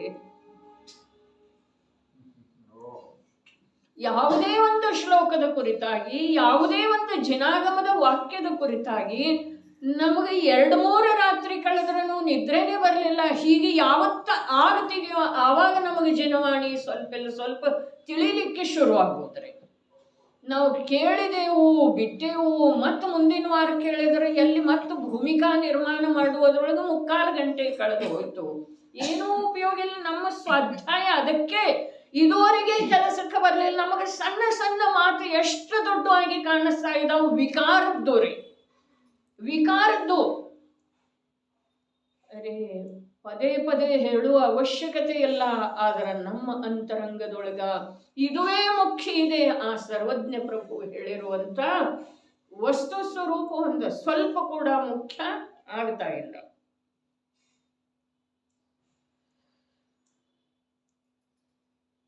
ಎಲ್ಲಿ ಹೋಗೋದು, ಅಲ್ಲಿ ಹೋಗುವ ಸಲುವಾಗಿ ಯಾರ ಜೊತೆ ಹೋಗುವುದು, ಇವು ನಮಗೆ ಮುಖ್ಯ ಅದವ್ರೆ. ಬಹಳ ಸ್ಪಷ್ಟೀಕರಣದ ಅವಶ್ಯಕತೆ ಇಲ್ಲ. ಸಮझदारों ಇಶಾರಾ ಕಾಫಿ ಹೈ ಅಂತಾರಲ್ಲ, ಹಾಗೆ ತಿಳ್ಕೊಳ್ಳುವ ಪ್ರಯತ್ನ ಮಾಡೋದು ಶಶಿಕಾಂತ್ ಬಾಯಿ. ಒಂದು ಮಾತು ಕೇಳ್ತೇರಿ, ಒಂದು ಮಾತಲ್ಲ, ಒಂದು ಮಾತಿನೊಳಗಿನ ಒಂದು ಅಂಶ ಕೂಡ ನಮಗೆ ಇದರ ಕಡೆ ರುಚಿ ಇಲ್ರಿ. ನಿಜವಾಗಿ ಪ್ರಾಮಾಣಿಕವಾದಂಥ ಉತ್ತರ ಇದೆ ರೀ, ಅಥವಾ ಅಭಿಪ್ರಾಯ ಇದೆ ರೀ ಅಂತರಂಗದ. ಒಂದು ಮಾತನ್ನು ನಾವು ಸರ್ವಜ್ಞ ಭಗವಂತರದ ಒಂದು ಅಂಶನು ಬರೀ ಕೇಳೋ ಸಲುವಾಗಿ ಕೂಡ ನಮ್ಮಲ್ಲಿ ಕುತೂಹಲ ಅನ್ರಿ, ಅಥವಾ ಒಂದು ವಿಶೇಷ ಜಿಜ್ಞಾಸೆ ಅನ್ರಿ ಇಲ್ಲವೇ. ಇಲ್ಲಿ ಈ ತಾವು ಚರ್ಚೆ ಮಾಡ್ತಾ ಇರೋದು ರಾಗ ಮತ್ತು ಹಿಂಸ ಈ ಗ್ರಂಥದಿಂದ ಚರ್ಚೆ ಆಗ್ತಾ ಇದೆ. ಆದ್ರೆ ಆಗಮದಲ್ಲಿ ಇದಕ್ಕಿಂತನೂ ದೂರಾದ ವಿಷಯ ಬೇರೆ ಇದ್ರೂ ತಮ್ಮ ಮುಂದೆ ಇರ್ತಾ ಇದೆ. ಈ ಶರೀರಕ್ಕೆ ರೋಗನ ಹಚ್ಚಿದೈತಿಲ್ಲ ಇವ್ ತಿಂದಿತ್ತು ರೋಗ, ಅದ್ರ ಇತರ ರೋಗ ಕ್ಷುಧಾರೋಗ. ಅದ್ರ ಕ್ಷುಧಾರೋಗ ಶಮನಕ್ಕೆ ನೀವು ಒಂದು ಸ್ವಲ್ಪ ತಿನ್ನಪ್ಪ ಅನ್ನುವಂಥದ್ದು ಆಗಮದ ಆದೇಶ ಐತಿ. ಆ ವಿಷಯ ಸ್ವಲ್ಪ ಬೇರೆ ಇದ್ದು ಅಷ್ಟೇ ಇದೆ ರೀ. ಅದಕ್ಕೆ ಅಲ್ಲಿ ಮಧ್ಯದೊಳಗನು ಎರಡು ಮಾತು ಹೇಳಿದ್ನು. ಒಂದು ಕ್ಷುಧೆಯ ಬಾಧೆನ ವಿಪರೀತ ಆಗಿರುವುದೊಳಗ ಅವನಿಗೆ ಯೋಗ್ಯ ಅಯೋಗ್ಯದ ವಿಚಾರ ಉಳಿಯುವುದಿಲ್ಲ. ಇದು ಹರಿಜನರ ಮನೆ ಇದೆಯನ, ಇದು ಅಂತರ್ಜಾತೀಯ ವಿವಾಹ ಆಗಿರುವಂಥ ಮನೆ ಇದೆಯನ, ಇಲ್ಲಿ ಶೋಧಿಸಿ ಮಾಡಿದ್ದ ಇದೆಯನ, ಇಲ್ಲಿ ಕಂದ ಮೂಲಾದಿಗಳ ಪ್ರಯೋಗ ಆಗ್ತಾ ಇದೆಯನ, ಇದು ಯಾವುದರದ್ದು ವಿಚಾರ ಇಲ್ಲ. ಅವರ ಮನೆಯಲ್ಲಿ ಏನೆಲ್ಲ ಮಾಡಿದಾರ್ರಿ, ಏನೆಲ್ಲ ಮಾಡಿದ್ದಾರೆ. ಆದ್ರೆ ಕಂದಮೂಲನ ಏನೆಲ್ಲ ಅಂತಂದ್ರ ಅಲ್ಲಿ ನೀರು ಕುಡಿಯೋ ಭಾವ ಕೂಡ ಇದೇನಿದೆ ರೀ, ತೃಷಾಬಾಧೆಯನ್ನು ಸಹನೆ ಮಾಡಲಿಕ್ಕೆ ಆಗ್ತಾ ಇಲ್ಲ. ಅಲ್ಲಿ ನೀರೊಳಗಡೆ ಏನು ಹಾಕಿರೋದಿಲ್ಲ, ಹಾಕಬೇಕಾಗಿಲ್ಲ. ಅದಕ್ಕೆ ಸೂಕ್ಷ್ಮೋ ಭಗವದ್ ಧರ್ಮ. ಇದು ಚರಣಾನುಯೋಗ ಎಷ್ಟು ಸೂಕ್ಷ್ಮ ಇದೆ ಇರಲೇ, ದ್ರವ್ಯಾನುಯೋಗ ಬಹಳ ಸ್ಥೂಲಿದೆ ರೀ. ಚರಣಾನುಯೋಗ, ಅರೆ ನಮ್ಗೆ ಚರಣಾನುಯೋಗ ಸುಲಭ ಅನಿಸ್ತಿದೆ. ಅದು ನೇಮ್ ತಗೊಂಡಿದ್ದೇನೆ, ಇದು ನೇಮ್ ತಗೊಂಡಿದ್ದೇನೆ, ಅದು ಬಿಟ್ಟಿದ್ದೇನೆ, ಇದು ಬಿಟ್ಟಿದ್ದೇನೆ. ಇಲ್ರಿ, ಬಿಡೋದು ಹಿಡಿಯೋದ್ರದ ಮಾತು ಇಲ್ಲವೇ ಇಲ್ಲ. ಬಿಡೋದು ಹಿಡಿಯೋದು ಇರೋದನ್ನ ಎಲ್ಲ ಒಳಗಡೆ ಆಗೋದಿರ್ತಿದೆ ಧರ್ಮ. ಒಳಗಡೆ ಒಳಗಡೆ ಒಳಗಡೆ ನೀರಿನ ಅಮೃತದ ಶೀತಲ ಚಿಲುಮೆ ಚಿಮ್ಮಿ ಬಂದ ನಂತರ ಹೊರಗಿನ ರಾಗದ ಕಣಗಳ ತನ್ನಷ್ಟಕ್ಕೆ ತಾನೇ ನಂದಿ ಹೋಗ್ತವ್ರೆ. ಅದಕ್ಕೆ ಧರ್ಮ ಅಂತಾರ, ಅದಕ್ಕೆ ಆಚರಣೆ ಅಂತಾರ್ರಿ. ನಾವು ಹೊರಗಿನಿಂದ ಏನೇನೋ ಮಾಡ್ಕೋಗಿ ಒಳಗಿನ ಅಗ್ನಿ ಇನ್ನಷ್ಟು ಹೆಚ್ಚು ಮಾಡ್ಕೊಳ್ತಾ ಇದ್ದೇವೆ. ಗೊತ್ತೈತೇನಿಲ್ಲ, ನಾ ಇವತ್ತು ಅದನ್ನು ತಿನ್ನುವುದಿಲ್ಲ. ನಾವು ಇವತ್ತು ಅಷ್ಟಮಿ ಐತಿ, ನೆನಪಿಲ್ಲ? ಈ ಪ್ರಕಾರದ ಒಳಗಿಂದ ಆವೇಶಪೂರ್ಣ ವಚನ ಬರ್ತಿದೆಯಲ್ಲ, ಅದ ಒಳಗ ಅಗ್ನಿ ತಾವಾಗ್ನಿ ಇದೆ ರೀ, ಕಷಾಯಾಗ್ನಿ ಇದೆ ರೀ. ಅರೇ ಒಂದು ಕಷಾಯದ ಕಣ ಕೂಡ ನನ್ನನ್ನ ನಷ್ಟ ಮಾಡ್ತಿದೆ ಅಂತ ಹೇಳಿ ತಿಳಿಯುವ ಜೈನಾಚಾರ್ಯರ ಮಾತೆಯಲ್ಲಿ, ಮತ್ತು ನಾವು ಕಷಾಯ ರೂಪದ ತಾವಾಗ್ನಿಯನ್ನು ಹೊತ್ತಿಸಿಕೊಂಡ ಆಚಾರ್ಯರ ಮಾತು ಕೇಳ್ತಾ ಇದ್ದೇವೆ ಅನ್ನುವ ಮಾತು ಎಲ್ಲಿದೆ? ಎಲ್ಲಿ?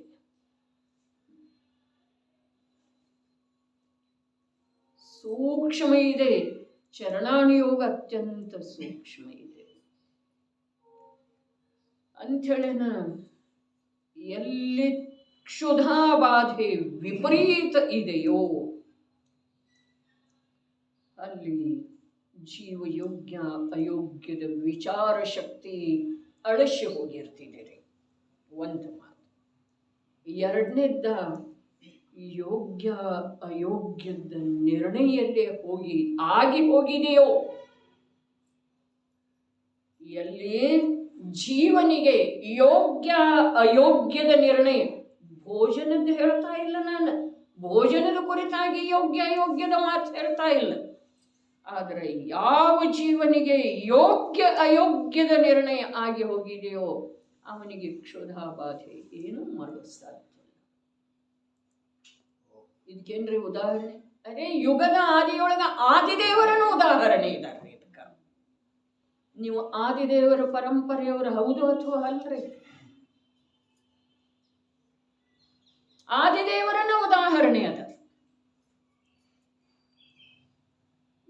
ಯೋಗ್ಯ ವಿಧಿ ಸಿಗಲಿಲ್ಲ.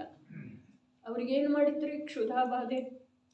ಅದಕ್ಕೂ ನಾವು ತರ್ಕ ಹೇಳ್ತೇವಲ್ಲ, ಇಂಥ ಸಂದೇಹಕಾರ ಏನು ಸಂದೇಹ ಇದೆಯಲ್ಲ, ಇಂಥ ತರ್ಕಗಳನ್ನು ಅಲ್ಲಿ ನಾವು ಅದಕ್ಕೂ ಕೊಡ್ತೇವೆ. ಏನು, ಅವ್ರು ತೀರ್ಥಂಕರ ಇದ್ದರು, ವಜ್ರ ವೃಷಭ ನಾರಾಚ ಸಂಹನನಧಾರಿ ಇದ್ದರು ಅವರು.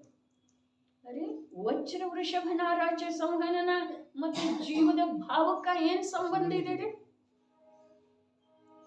ಹೆಚ್ಚು ಕಡಿಮೆ ಇವಾಗ ಆ ಥರದ ಜೀವಗಳು ಇದಾವೆ. ಉಪವಾಸ ಇಲ್ಲಿ ನಾನು ಹೇಳ್ತಾ ಇರೋ ಮಾತು ಭಾಳ ಬೇರೆ ಇದೆ ರೀ. ಯೋಗ್ಯ ಅಯೋಗ್ಯದ ನಿರ್ಣಯ ಈಗ ತಾವೇನು ಹೇಳಿದ್ರಲ್ಲ, ಅದಂತೂ ಧರ್ಮನಿಷ್ಠಾದ ಮಾತಿದೆ ರೀ, ನಿಷ್ಠೆಯ ಮಾತಿದೆ, ನಿರ್ಣಯದ ಮಾತಿಲ್ರಿ. ಮಿಥ್ಯಾತ್ವ ಅವಸ್ಥೆಯೊಳಗೂ ಕೂಡ ಇಂಥ ಕಾರ್ಯ ಆಗ್ತಿದೆ ರೀ. ಎಂಥದ್ದ ಪ್ರಾಣ ಹೋದ್ರೂ ಕೂಡ ಅಯೋಗ್ಯ ಸ್ಥಾನದೊಳಗ ಅನ್ನ ಜಲಾದಿಗಳನ್ನು ಗ್ರಹಣ ಮಾಡುವುದಿಲ್ಲ. ಇದಕ್ಕೆ ಮಿಥ್ಯಾತ್ವ ಹೋಗಬೇಕು ಹೀಗೆ ನಿಯಮ ಇಲ್ರಿ. ಆದ್ರೆ ಇದು ಧರ್ಮನಿಷ್ಠೆ ಅಂತಾರ್ರಿ. ಅದಕ್ಕೆ ನೀವು ಅದಕ್ಕೆ ಮೊದಲು ಹೇಳಿದ್ರಲ್ಲ ವ್ಯವಹಾರ ಮತ್ತು ಪರಂಪರೆ ಅಂಥೇಳಿ, ಅದು ಧರ್ಮದ ಪರಂಪರೆ. ನಿಮಗೆ ನಾ 2-3 ಬಾರಿ ಹೇಳಿದ್ದೇನಲ್ಲ ಭರತ ಭಾಯಿ ಮತ್ತು ನಿಮಗೆ ಧರ್ಮದ ಜ್ಞಾನ ಬಹಳ ಇದೆ. ಆದ್ರೆ ಧರ್ಮದ ನಿಷ್ಠಾ ಆ ಕೋತುಮ ವಿಷಯಲ್ಲಿ ಏನಿತ್ತು ಅದು ನಿಮ್ಮಲ್ಲಿ ಇಲ್ಲ ಅಂಥೇಳಿ ಅವರಿಗೆ ಹೇಳಿದ್ದೆ ಭರತೇಶ್ವರ. ಧರ್ಮ ನಿಷ್ಠಾ ಬೇರೆ ಇದೆ, ಧರ್ಮದ ಜ್ಞಾನ ಬೇರೆ ಇದೆ. ಜ್ಞಾನದಿಂದ ಏನಾಗುವುದಿಲ್ಲ, ಆದರೆ ಜ್ಞಾನ ಇಲ್ಲದ ಏನೂ ಆಗುವುದಿಲ್ಲ. ಜ್ಞಾನದಿಂದ ಏನೂ ಆಗುವುದಿಲ್ಲ.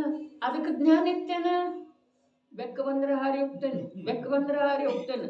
ಜ್ಞಾನ ಇತ್ತಲ್ಲ, ಯಾವುದ್ರದ್ದಿತ್ತು? ಆ ಶಬ್ದದ್ದಿತ್ತು. ಆದ್ರೆ ಆ ಶಬ್ದದ ಭಾವದ ಜ್ಞಾನ ಇರಲಿಲ್ಲ. ಅದಕ್ಕೆ ಧರ್ಮದ ನಿಷ್ಠೆಯಿಂದ ಜೀವ ಗೌರನ್ನವರು ಧರ್ಮದ ನಿಷ್ಠೆಯಿಂದ ಜೀವ 9ನೇ ಗ್ರಹಿವೇಕದವರೆಗೆ ಹೋಗ್ತಾನೆ. ಆದರೆ ಯೋಗ್ಯಾಯೋಗ್ಯದ ನಿರ್ಣಯದಿಂದ ಜೀವ ಮೋಕ್ಷ ಮಾರ್ಗದಲ್ಲಿ ಬರ್ತಾನೆ. ಧರ್ಮದ ನಿಷ್ಠೆ ಏನಿದೆ ಅದು ನಿರರ್ಥಕಿದೆ ಅಂಥೇಳಿ ಹೇಳುವುದಿಲ್ಲರಿ ನಾನು. ಅದರಿಂದ ನೋಡ್ರಿ, ಧರ್ಮದ ನಿಷ್ಠೆಯಿಂದ ಸ್ವಯಂ ಅವನಲ್ಲೇ ಧರ್ಮ ಇಲ್ದಿದ್ರೂ ಕೂಡ ಧರ್ಮದ ಪ್ರಭಾವನೆ ಆಗ್ತಿದೆ. ತಿಳಿತಂದ್ರೆ ಆ ವ್ಯಕ್ತಿಯಲ್ಲೇ ಸ್ವಯಂ ಧರ್ಮ ಇಲ್ದಿದ್ರೂ, ಧರ್ಮ ಅರ್ಥಾತ್ ಆತ್ಮನ ಅನುಭೂತಿ, ದೇಹದಿಂದ ಭಿನ್ನ, ರಾಗದಿಂದ ಭಿನ್ನ, ತ್ರಿಕಾಲ ಜ್ಞಾನ ಮತ್ತು ಆನಂದ ಸ್ವಭಾವಿಯಾದಂಥ ಚಿದ್ಘನ ವಸ್ತು ನಾನಿದ್ದೇನೆ ಅನ್ನುವುದರದ ಅನುಭೂತಿ ಇಲ್ಲದಿದ್ರೂ ಕೂಡ ಆ ನಿಷ್ಠೆಯಿಂದ ಅವನ ಧರ್ಮದ ಪ್ರಭಾವನೆ ಆಗ್ತಿದೆ ಅವನಿಂದ. ಆದರೆ ನಿರ್ಣಯದಿಂದ ಜೀವನಿಗೆ ಮೋಕ್ಷ ಮಾರ್ಗದ ಪ್ರಾಪ್ತಿ ಆಗ್ತಿದೆ. ಅದೇ ವಿಷಯದ ವಿಸ್ತಾರ ಬಹಳ ಇದೆ. ಜೀವನಿಗೆ ಸ್ವಂತಕ್ಕೆ ಲಾಭ ಆಗಬೇಕಾಯಿತು, ಅದು ಒಂದು ನಿರ್ಣಯದಿಂದ ಆಗ್ತಿದೆ. ಯಾವುದರ ನಿರ್ಣಯ? ಯೋಗ್ಯ ಅಯೋಗ್ಯದ ನಿರ್ಣಯ. ಅದಕ್ಕೆ ಒಂದೇ ಒಂದು ಪ್ಲಾಟ್ಫಾರ್ಮ್ ಹೇಳಿದ್ದೇನೆ ನಾನು. ಏನು? ಜೀವ ಮತ್ತು ಪುದ್ಗಲಗಳ ಸ್ವಯಂ ತಮ್ಮ ಸಾಮರ್ಥ್ಯದಿಂದ ಈ ವಿಶ್ವದೊಳಗೆ ವಿದ್ಯಮಾನ ಇದ್ದಾವೆ. ಜೀವದಿಂದ ಪುದ್ಗಲಿಲ್ಲ, ಪುದ್ಗಲದಿಂದ ಜೀವಿಲ್ಲ. ಸ್ವಯಂ ತಮ್ಮ ಸಾಮರ್ಥ್ಯದಿಂದ ಮತ್ತು ಅವು ತಮ್ಮ ಸ್ವಭಾವದ ಅನುಸಾರ ಪರಿಣಮನ ಮಾಡ್ತವೆ. ಆದರೆ ಆ ಪರಿಣಮನದೊಳಗೇನಿದೆ? ಪರಸ್ಪರ ನಿಮಿತ್ತ ನೈಮಿತ್ತಿಕತೆ ಇದೆ. ಹಾಗಾದರೆ ನಿಮಿತ್ತದಿಂದ ಏನಾಗುವುದಿಲ್ಲ ಅಂದ ಮೇಲೆ ನಿಮಿತ್ತದೊಳಗೆ ಹೇಗಿದ್ರೂ ನಡೀತಿದೆ ಅಂಥೇಳಿ ಯಾಕೆ ನೀವು ಭಾವಧಾರಣ ಮಾಡ್ತಾ ಇದ್ದೀರಿ? ಯಾವ ನಿಮಿತ್ತ ಇದ್ರೂ ನಡೆಯುವುದಿಲ್ಲರಿ. ಕುದೇವನ ನಿಮಿತ್ತ, ಕುಶಾಸ್ತ್ರದ ನಿಮಿತ್ತ, ಕೂಗುರುವಿನ ನಿಮಿತ್ತ ನಡೆಯುವುದಿಲ್ಲರಿ. ನಿಮಿತ್ತದಿಂದ ಕಾರ್ಯ ಆಗುವುದಿಲ್ಲ ಅಂತೇಳಿ ಮತ್ತೆ ಯಾವ ಕೂಗುರು ಇದ್ರೆ ಏನಾಗ್ತಿದೆ? ಅಭಕ್ಷ್ಯದ ತ್ಯಾಗ ಆಗಲಿಕ್ಕೇ ಬೇಕು, ಅಯೋಗ್ಯದ ತ್ಯಾಗ ಆಗಲಿಕ್ಕೇ ಬೇಕು. ಆದರೆ ಅಯೋಗ್ಯ ಯಾವುದ, ಅಭಕ್ಷ್ಯ ಯಾವುದ? ಅವು ಎರಡು ಒಂದರಿಂದ ಒಂದು ಇದ್ದಾವೆ ಅನ್ನೋದೇ ಅಯೋಗ್ಯ ಇದೆ. ಜೀವ ಮತ್ತು ಉದ್ಗಲಗಳ ಒಂದರಿಂದ ಒಂದು ಇದ್ದಾವೆ, ಒಂದರ ಆಧಾರದಿಂದ ಇನ್ನೊಂದು ಇದೆ. ಇಲ್ಲೇ ಇರೋದರೆ ಮೂಲ ರಹಸ್ಯ ಅಲ್ಲ. ಇದು ತಿಳಿದ ನಂತರ ಆ ವಚನವನ್ನು ನಾವು ಕೇಳಿದ ಅಂತಂದ್ರೆ, ಯಾವ ವಚನ? ರಾತ್ರಿ ಸಮಯದೊಳಗ ಸೂರ್ಯನ ಅಭಾವದೊಳಗ ಅಸಂಖ್ಯಾನಂತ ಸೂಕ್ಷ್ಮ ಜೀವಗಳ ಉತ್ಪನ್ನ ಆಗ್ತಾ ಇರ್ತವೆ. ಇದು ತಿಳಿದ ನಂತರ ಆ ವಚನ ಕೇಳಿದ ಅಂತಂದ್ರ ಅವನದು ನಿಶ್ಚಿತವಾಗಿ ರಾತ್ರಿ ಭೋಜನದ ಕುರಿತಾದ ರಾಗ ಹೊರಟು.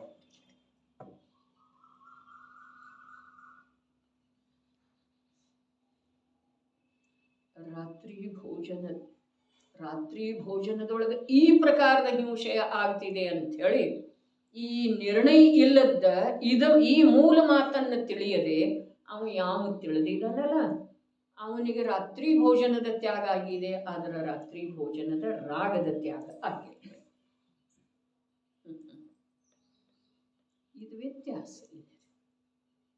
ಯಾವನಿಗೆ ಜೀವ ಉದ್ಗಲಗಳ ಸ್ವತಂತ್ರ ಅಸ್ತಿತ್ವ, ಜೀವ ಉದ್ಗಲಗಳ ಸ್ವಭಾವದ ಅನುಸಾರ ತತ್ಸಮಯದ ಸ್ವಭಾವ ಹೇಗಿದೆಯೋ ಅದರ ಅನುಸಾರ ಪರಿಣಮನ ಆಗುತ್ತಿದೆ, ಮತ್ತು ಆ ಪರಿಣಮನದಲ್ಲಿ ಒಂದು ಇನ್ನೊಂದಕ್ಕೆ ನಿಮಿತ್ತ ಇರ್ತಿದೆ. ಇಷ್ಟು ಮಾತನ್ನ ಯಾವ ತಿಳಿದಿಲ್ಲ, ಇದರದ ನಿರ್ಣಯ ಯಾವನಿಗೆ ಆಗಿಲ್ಲ, ಆ ಜೀವ ಆ ವಚನವನ್ನು ಕೇಳಿದ ನಂತರ ರಾತ್ರಿ ಭೋಜನ ತ್ಯಾಗ ಮಾಡ್ತಾನೆ ವಿನಃ ರಾತ್ರಿ ಭೋಜನಕ್ಕೆ ಸಂಬಂಧಿಸಿದ ರಾಗದ ತ್ಯಾಗ ಆಗುವುದಿಲ್ಲ. ಮೊನ್ನೆ ಬಂದಿತ್ತಲ್ಲ ನಮ್ಮ ಇವರ ಶರೀರ ನಂದು ಅನ್ಬೇಕೋ ಅಲ್ಲೋ, ಏನ್ ಮಾತಿದೆ ಇಲ್ಲ, ಅನ್ನುವ ಬಿಡುವ ಮಾತಿಲ್ಲ. ಬಿಟ್ಟು ಕೊಟ್ಟ ಮಾತ್ರಕ್ಕ ಒಳಗಿನ ಅನುಭವ ಬಿಟ್ಟು ಹೋಗೋದಿಲ್ರಲ್ಲ. ಅರೆ ಮಾತು ನಿಯಮ ಹೀಗಿದೆ, ಒಳಗಿನ ಶ್ರದ್ಧಾ ಅನುಭೂತಿ ಬಿಟ್ಟು ಹೋದ ನಂತರ ಕೂಡ ಮಾತ ಮತ್ತು ವ್ಯವಹಾರ ಇರ್ತಿದೆ. ಮಾತ ಮತ್ತು ವ್ಯವಹಾರದೊಳಗೆ ಸಾವಧಾನ ಇದ್ದುಕೊಂಡ ನಂತರ ಕೂಡ ಒಳಗಿನ ಅನುಭೂತಿ ಬಿಟ್ಟು ಹೋಗುವುದರ ನಿಯಮ ಇಲ್ಲ, ಅದು ಹೋಗೋದನ್ನ ಇಲ್ಲ. ಅದು ಕಠಿಣ ಮಾತು ಇದೆ. ಬರೇ ರಾತ್ರಿ ಭೋಜನದ ಕುರಿತಾದ ರಾಗದ ತ್ಯಾಗದ ಚರ್ಚೆ ಆಯ್ತವೆ. ಇನ್ನು ಈ ಶ್ಲೋಕದಲ್ಲಿ ಯಾವ ಸಂದೇಹ ಇದೆಯಲ್ಲ, ಅದು ಎಷ್ಟು ವಿಚಿತ್ರ ಅನ್ನಿಸ್ತಾ ಇದೆ, ಎಷ್ಟು ವಿರುದ್ಧ ಅನ್ನಿಸ್ತಾ ಇದೆ. ಅನ್ನಿಸ್ತಾ ಇದೆ, ಆದ್ರೆ ಅದೇ ಪ್ರಕಾರದ ವಿರುದ್ಧ ಅಭಿಪ್ರಾಯ ನಮ್ಮಲ್ಲಿ ಇದೆ. ನಾವು ಭಲೆ ಹೇಳಿದ ಕೂಡಲೇ ಎಲ್ಲ ಅವ್ರು ಹೇಳಿದಾರಲ್ಲ, ಯಾರ ಏನೇನು ಕೇಳಿ ಎಲ್ಲ ನಿಯಮ ತಗೋತ ಎಲ್ಲ ಬಿಡ್ಕೊಂತ ಹೋದ್. ನೋಡ್ರಿ, तुमच्या प्रवचनामध्ये असं ऐकलं मी दुसऱ्या दिवशीच सोडलो. ಕಂದಮೂಲದ ಬಗ್ಗೆ ಯಾವ್ಯಾವ್ದು ನಂಗೆ ಕೇಳಲಿಕ್ಕೆ ಬಂತಲ್ಲ ಅದೆಲ್ಲ ನಾ ಬಿಡ್ಕೊಂಡು, ಎಲ್ಲ ನಂದ ನಿಯಮ ಇದೆ. ಅರೆ, ಇಲ್ಲಿ ವ್ಯಕ್ತಿಯ ಚರ್ಚೆ ಇಲ್ಲ, ಆದ್ರೆ ಹೀಗ ಭಾವಾವೇಶ ಆಗಿದೆ ಎಂದು ತ್ಯಾಗ ಮಾಡಿತಲ್ಲ, ಅದು ತ್ಯಾಗನ ಅಲ್ರಿ. ಅರೆ, ನೀವು ಒಳಗೆ ಪಕ್ವಾಗ ತಿಳಿಯೋದ್ರೊಳಗೆ ಪಕ್ವಾದ ನಂತರ ಪ್ರಭು ಅದು ತನ್ನಷ್ಟಕ್ಕೆ ತಾನೇ ಬಿಟ್ಟು ಹೋಗುತ್ತಿದೆ, ಅವನಿಗೆ ಕೂಡ ಅರಿವಿರುವುದಿಲ್ಲ ಬಿಟ್ಟು ಹೋದಂತ. ಹಾಗಾಗಬಹುದನ್ನ? ಅರೆ, ಹಾಗೇ ಆಗಬೇಕ್ರಿ, ಹಾಗೇ ಆಗುತ್ತಿದೆ, ಆದ್ರನ ಅದಕ್ಕೆ ಧರ್ಮ ಅಂತಾರೆ. ಯಾವಾಗ ಬಿಟ್ಟು ಹೋಯ್ತು ಗೊತ್ತೇ ಇಲ್ಲ, ಆದ್ರೆ ನಮ್ಮ ಎಲ್ಲ ಯಾವಾಗ ಬಿಟ್ಟಿದ್ದೇವೆ ಅನ್ನೋದು ತಲೆಯೊಳಗೆ ಸ್ಪಷ್ಟ ಇದೆ.